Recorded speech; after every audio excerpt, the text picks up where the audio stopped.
دعا بدعای چې کومه په طریقه د محمد رسول الله وی صلی الله علیه وسلم. زما استاد کومه دعا چې ضروره د پیغمبر طریقه دا نه و. ټیک شو. لاسونه چې تول پکې نو په دې دعا کې د مړي په دعا کې خبره کوم. ها لاسونه چې تول پکې نو. بل طرف ته دا دعا نه و چې لاس اوچت کله یو دعا به وکړو نو هغه لاس په دې لکه تکړی نه اول ته کې باغه لګیږي چې پټې څنګه څومره ګوړه دلا وشو غنی دي څنګه دي پټې غنم دي څنګه دي الته پټې کټې یاد او دلته لاس کې چتکړی دعا کې نه نروره دا دعا پوری مسخره ده. خپکیږي مروره. ها تاسو به ورېدلی مې دا خبره دا زینو خو خدي دلته کې ملګری شته ده نو هغه دا خبره به تقریبا کړي. خو مصیبت دا ده چې موږ عملی جامه یو خبرې نه عالم دغه وک بیان وک دا غینه ترینه دعا ده دا کوم اخیری دعا چې ده. یو ورځ یو ځای کې افتوار درس کې موږ درس وکړو چې وروتو یو کس اته کې چې اوس کله نو بار چې وروتو نو بل کس ورادي استاد چې به اوس کې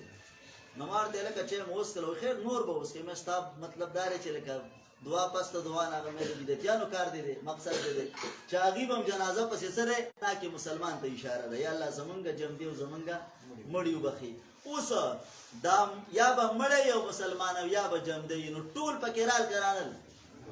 پکې ګرانل. ٹھیک شو. بیا ورپسې سړي لکه وایي کنه سړي پسې دی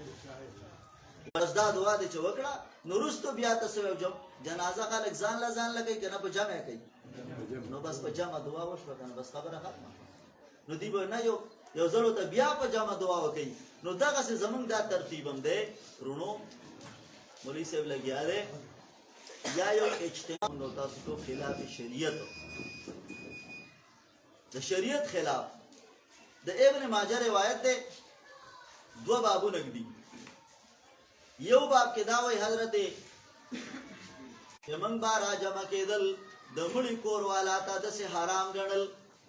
چې لکه څنګه ویر هغه چې کوم نه حرام دي ویر کول په تیزه جړل دا حرام. نو دغه څه به منګه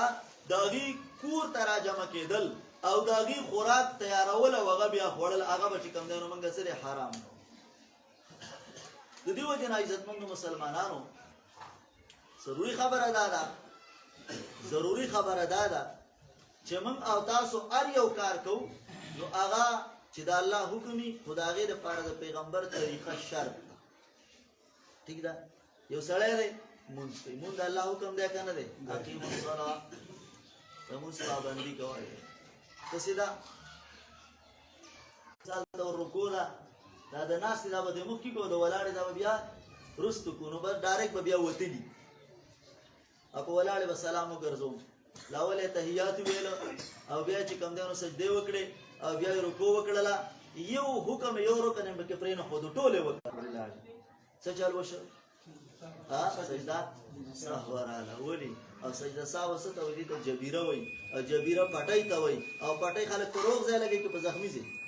زخم راغی نقصان راغی موږ کې نقصان راغی. الک اللهم صل علی محمد درود دی وی او په یو درود باندې الله رب العالمین لس رحمتونه په موتا باندې را لګي نو څه ګناه خو نه دا کړي او شریعت وای چې نه کنه مار ته بارډر مقرر کړو د دې بارډر نه اخوابا نه اوړي تواوړي دي نو اوس تعالی سزا پکار ده د پیغمبر د طریقې نه لګ احوال راړي او یو ځای کې نشته مالته به نه کې خبره پوښتنه یو ځای کې نشته مالته به نه کې که مثال تور مون نیک عمل لکنه و د اختر پر از باندې ته د اشراق مونږ کې نه کې ولي رسول الله مانه کړی د چنه به د دې وجه نه عزت مندو مونږ تاسو سره په کار دي په خپل خبره وسره بند کړي ول که اخرت او ته یاد نه د بده سي کور نه جوړو هغه سره پریشان او چې رسول الله ولی زما سره خبرې نه کوي ان تر دې پورې چې هغه د ملګرو نه تاسو وکړه ملګرو ته چې ستا کورې دله جوړې دغه وجه نه سره خبرې نه کوي هغه لاړې اکورې د سمکه ساوار واپس